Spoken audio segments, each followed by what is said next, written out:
Então vamos começar assim, ok, a pessoa tá lá em casa assistindo a gente, ela fala assim, Cris, mas o que que eu vou falar de investimento? Eu tenho R$100 na conta, como é que eu vou, o que você tá falando, maluca? Eu só sei que é pra deixar na poupança. Então a pessoa que tá lá em casa assistindo a gente agora, que sobrou R$100 ali, todo mês ela só pode 100, de repente, tá? Qual é o primeiro passo? Agora, ela que tá assistindo a gente. O primeiro passo é você fazer sobrar o 100. Então, não é se sobrar 100. É se comprometer a fazer sobrar 100. Como se você separasse um dinheiro para pagar uma conta de luz, de água, a escola do seu filho e mais o 100 da sua aplicação financeira. Porque se você esperar sobrar, não sobra. É isso? Se na sua conta sobra, na minha não sobra, se eu esperar sobrar. Vivendo e olha, aqui não. Vamos falar a real. Se a gente deixar dinheiro na mão, é vendaval mesmo. Eu sou uma pessoa gastona, eu gosto de consumir, mas hoje é muito diferente a minha relação com o dinheiro. Então, mesmo hoje, se deixar na conta, não sobra, tá? Então, você tem que fazer esse dinheiro sobrar. Isso como se fosse uma prestação, é isso? É uma prestação, é um boleto que eu chamo de boleto do eu. Então, maravilhoso, você se paga.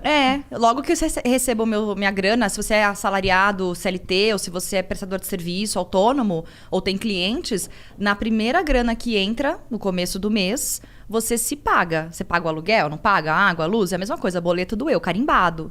Aquele dinheiro tem que estar reservado. Se no final do mês ainda sobrar um pouco mais, melhor ainda, você investe essa outra parte também. Você sabe que eu conheci um cara uma vez que era investidor e tal, e ele, enfim, já tinha mais idade, mas ele falava assim que quando ele começou, ele guardava 10%, que era tipo uma, né? Isso. E ele falava assim, que a meta dele era guardar 90%, e que ele já estava em 40 e pouco, que aos pouquinhos ele ia subindo o quanto guardava, mas ele falava assim, a minha meta um dia é só gastar 10% do que eu ganho e conseguir inverter essa balança. É possível? Isso é completamente possível. Inclusive, é possível você ter um retorno de 100% e não precisar mais trabalhar vivendo somente de rendimentos. Isso se chama liberdade financeira.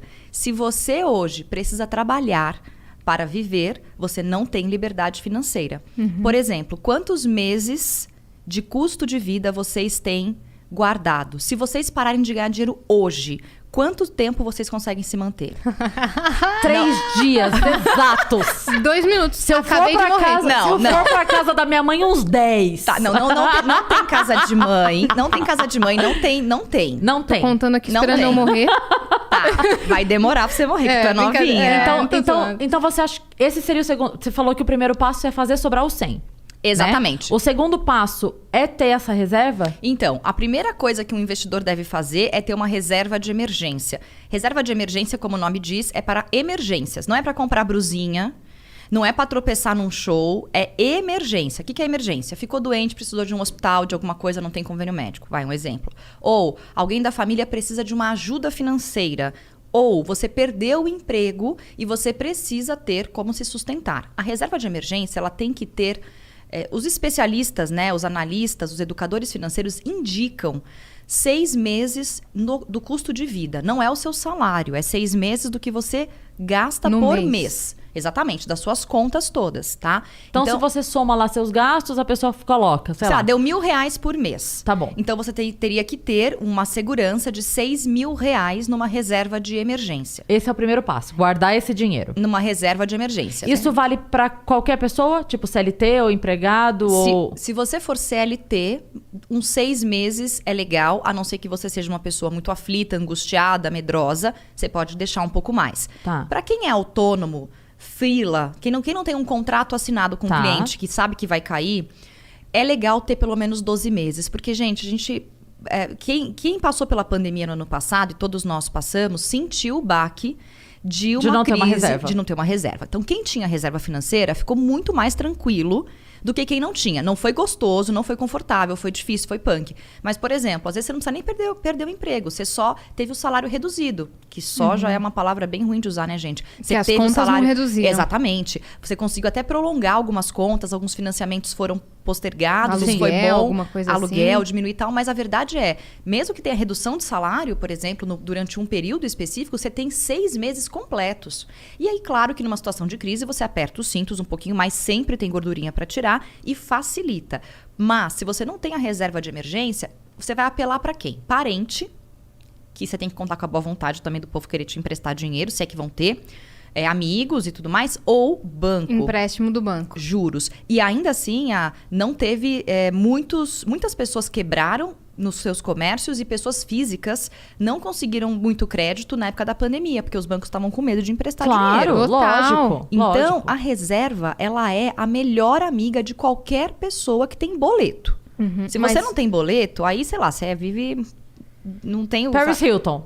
Sei lá. Pronto. Você não tem... mas a Paris Hilton tem um agente financeiro cuidando da fortuna dela. Você pode ter certeza disso. Claro. Mas é qualquer pessoa que pode fazer essa reserva, que consegue hoje Sim. fazer essa reserva? A diferença é o tempo que vai levar para você construir a reserva de emergência. Tem muita gente que quer pular essa etapa, porque a reserva de emergência ela é um dinheiro que fica numa conta, numa aplicação financeira que não é a poupança, tá? Qual que é?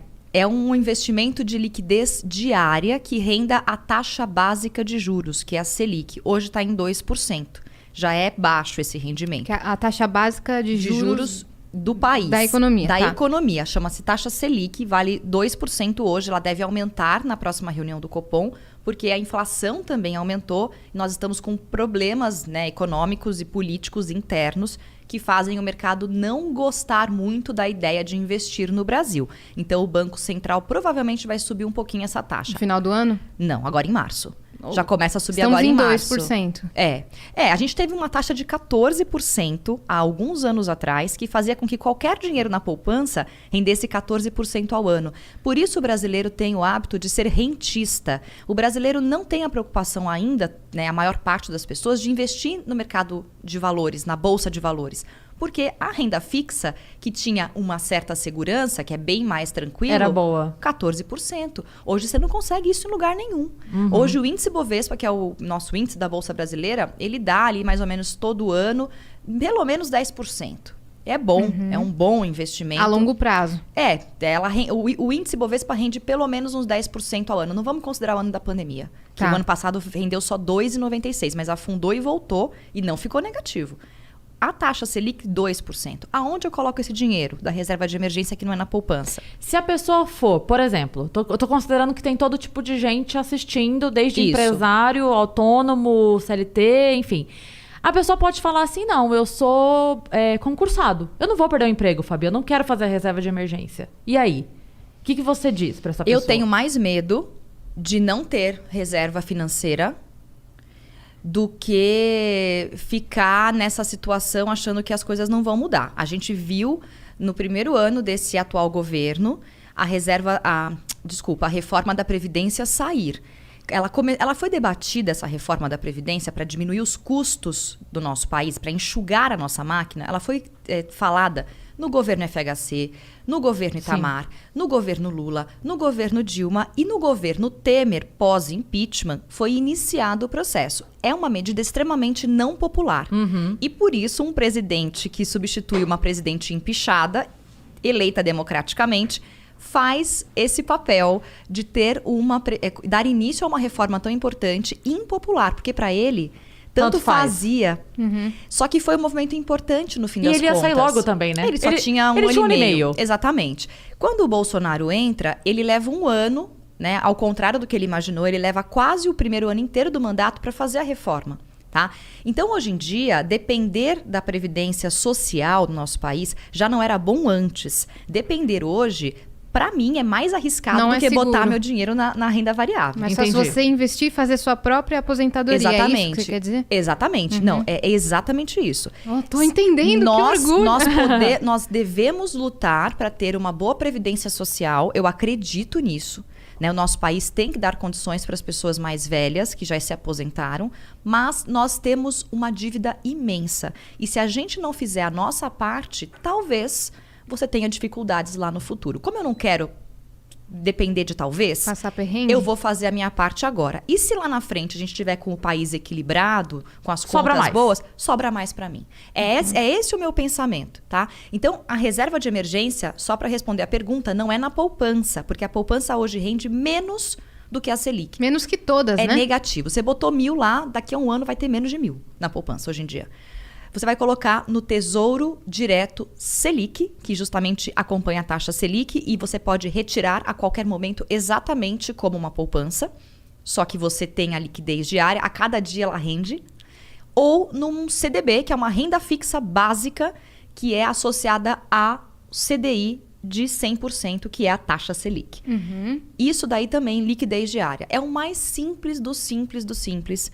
Nem todo banco tem um CDB de liquidez diária 100%. Nem todo banco sem cobrar taxa, nem todo banco com a saída zero. Né? Exato. Agora, os bancos correram atrás do prejuízo. Os bancões, os 5 maiores bancos do país. Aqueles bancões, todo mundo sabe o nome. Pode falar, não tem problema. Bradesco, Itaú, Banco do Brasil, Santander. Caixa Econômica, Santander, Itaú Unibanco. Toda essa galera correu atrás do prejuízo, porque o Tesouro Direto popularizou muito. Então, o que eles fizeram?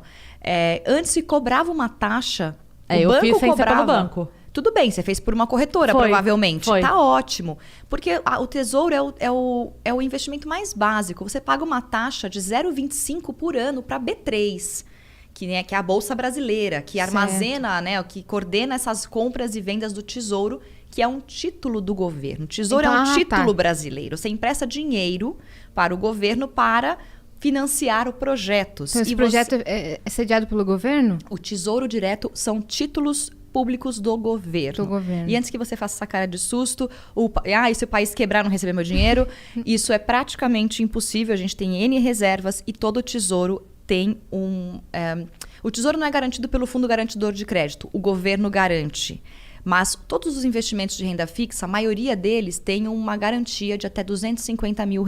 Se o banco quebrar, Sim. o FGC te garante Sim. esse valor. De ressarce? Te ressarce. Os bancos ficaram tão preocupados com tanta gente entrando nas corretoras para comprar o Tesouro que eles tiraram a taxa deles. A B3 Que era alta. Altíssima. Eu lembro que quando eu fui ver a primeira vez, eu posso estar falando besteira, eu acho que era 5% do Itaú. E aí tinha outras empresas que era 0. Eu falava assim, gente, mas por que eu vou fazer com vocês então, Quando sabe? você entra no aplicativo do banco em investimentos, não é nada didático, né? É um montão de informações e risco não sei o quê, risco alto, risco baixo, risco médio e umas porcentagens que quem não entende... Sim. Não isso investe. é verdade. Eu acho que, ao mesmo tempo que eu acho realmente que é difícil para muita gente, para a maioria das pessoas, porque se não fosse assim, a gente não teria R$1 trilhão na poupança hoje em dia. Nós temos R$1 trilhão na poupança. Muita gente está literalmente rasgando dinheiro na poupança, porque não tem informação suficiente ou tem medo de perguntar para o gerente, não confia, não entende. É muito difícil E fazer também essa porque tradução. o gerente tem meta pra bater, ele vai empurrar produto goela abaixo, porque a gente sabe que isso acontece. Então ele tem a meta dele pra bater, ele vai falar, faz aqui comigo essa carta aqui de não sei o quê, e você acaba entrando no... Faz esse seguro. Exatamente. Tem que tomar muito cuidado com esse tipo de coisa. E as pessoas, às vezes, acham que custa caro ter um assessor de investimentos, né? É gratuito, na verdade. Para você ter um assessor de investimentos numa corretora, você vai ter que investir, obviamente, na corretora associada àquela casa de assessoria de investimentos. Mas assim, esses investimentos básicos, o Tesouro Direto Selic, o CDB de liquidez diária, as rendas fixas LC, que é letra de crédito, LCI, letra de crédito imobiliário, tudo isso é empréstimo para construir prédio, letra de crédito da agrônoma, né, que é da agricultura, você vai lá e fomenta a agricultura no país, tudo isso não tem taxa. E os bancos cobravam, pelo menos o Tesouro, além da taxa da B3, uma taxa para eles pegarem o seu dinheiro e investir no Tesouro. Então a gente tem que começar... Então é assim que o banco ganha, né? Ele pega o seu dinheiro, cobra para pegar seu dinheiro e ele vai fazer o mesmo movimento que você faz sozinho numa corretora, né? É muito didático. Então tem que estudar um pouco. Não vai cair do céu esse... Infelizmente a gente não tem ainda de verdade educação financeira nas escolas, embora a lei... Infelizmente mesmo. A lei o ano passado, na pandemia, foi instaurado que criança e adolescente tem que ter. Tem que ter. Mas... Que algumas